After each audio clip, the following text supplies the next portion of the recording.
मैं सवाल पूछना चाहती हूं अतुल पाटिल जी से, कांग्रेस के प्रवक्ता हैं। अब अतुल, एक मिनट अमिताभ सिन्हा जी, सिर्फ आप नहीं बोल सकते ना, बाकी लोग भी बोलेंगे। ओपनिंग रिमार्क्स में 60 सेकंड की लिमिट है, मैंने उससे ज्यादा दिया आपको।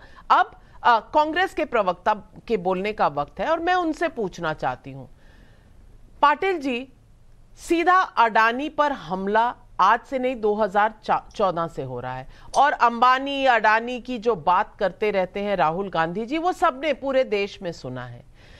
सवाल आज सिर्फ इतना है कि फैक्ट्स क्या हैं। जिस तरह मैं अमिताभ सिन्हा जी के बात पर कह रही हूं कि अगर हिंडनबर्ग का हिडन एजेंडा है तो वो भी देश के सामने आना चाहिए, लेकिन कौन क्या कर रहा है इसका ट्रांसपेरेंसी से जनता को तो जवाब मिलना ही चाहिए। मैं ट्रांसपेरेंसी से कुछ फैक्ट्स आपसे शेयर करती हूं। अडानी ग्रुप पर राजनीति तो हो रही है, लेकिन कुछ फैक्ट्स हैं जिन्हें पता चलना चाहिए कि 2004 से 2014 तक कितनी तरक्की की अडानी ग्रुप ने। 4,000 करोड़ से 75,000 करोड़, अब 20 गुना अगर बड़ी हुई कंपनी तो वो तो कांग्रेस यानी यूपीए के समय में हुई। तो आज ये कहना कि अडानी अंबानी मोदी के मित्र, क्या ये सही होगा? क्योंकि अडानी सिर्फ 2014 में पैदा नहीं हुआ था, 2014 से कहीं पहले नरसिम्हा राव जी की सरकार में पहला पोर्ट मिला था, और 2004 से 14 की उनकी तरक्की मैं आपको दिखा रही हूं सीधा ग्राफिक पर। पाटिल साहब, किसी भी कंपनी, वो अडानी हो, अंबानी हो, टाटा हो, बिरला हो, ये कंपनियां निवेश करती हैं, फैक्ट्री लगाती हैं तो लोगों को नौकरियां मिलती हैं। क्या हमें बार बार बिना तथ्यों के इन चीजों को इस तरह लेना चाहिए कि कंपनी भी पिट जाए और जो आम आदमी का पैसा है वो भी पिट जाए? इससे फायदा किसको होता है?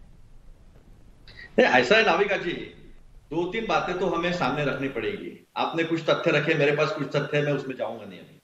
लेकिन 2014 के बाद मेटेओरिक राइज जो है उनका हुआ, अच्छी बात है, वो फार्मूला सारे कंपनियों को मिलना चाहिए।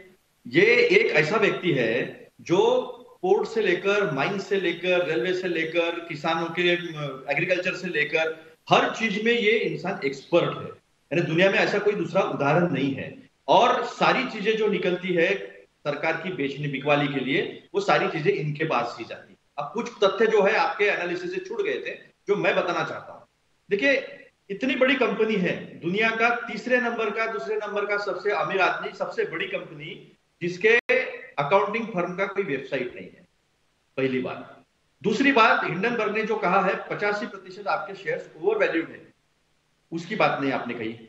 41 जो इन्होंने रिप्लाई दिया, उसमें 41 नंबर पेज पर उन्हें पूछा गया है कि आपके भाई ने जो पैसा शेल कंपनियों में लगाया मॉरिशस में, वो कहां से है, उसका सोर्स क्या है?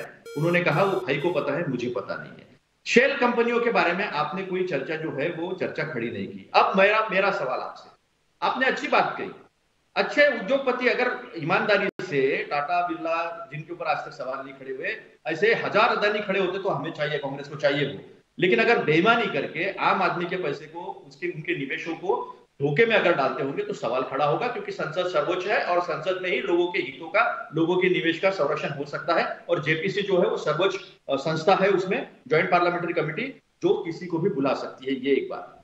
अभी मुझे बताइए आप कि सारी बातें हिंडनबर्ग के बारे में इन्होंने बताया, मैं 2-3 उदाहरण बताता हूँ। निकोला कंपनी है, निकोला कंपनी के ऊपर उन्होंने सवाल खड़े किए थे, तो उनके 90% जो है शेयर गिर गए थे, खत्म हो गई कंपनी। वो उन्हें जेल में भी जाना पड़ा उनके प्रमोटर को। फिर बात है इरॉस कंपनी है, जो इरॉस थिएटर्स है हमारे, आपको पता है, उसके ऊपर उन्होंने सवाल खड़े किए थे, 99% वाइप आउट हो गए। निकोला जो टेस्ला पर जब उन्होंने सवाल खड़े किए, तो टेस्ला का अपना बिजनेस है, वो वहां पर नहीं जीत पाए। वो गलत करते हैं तो उन्हें सजा होनी चाहिए। जब सवाल खड़ा किया गया है और राष्ट्रवाद पे बात लेकर गए हैं, तो आज जब डाउ जोन्स ने इस कंपनी के शेयर्स को बैन कर दिया है, तो क्या हम अमेरिका से हमारे रिश्ते खत्म करने वाले हैं? नंबर 1।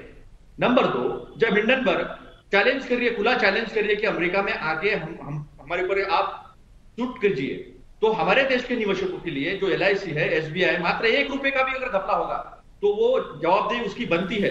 और जवाबदेही घपला होगा, तो घपला होगा, ये आप कंक्लूजन पर कैसे पहुंच चुके? और यही सवाल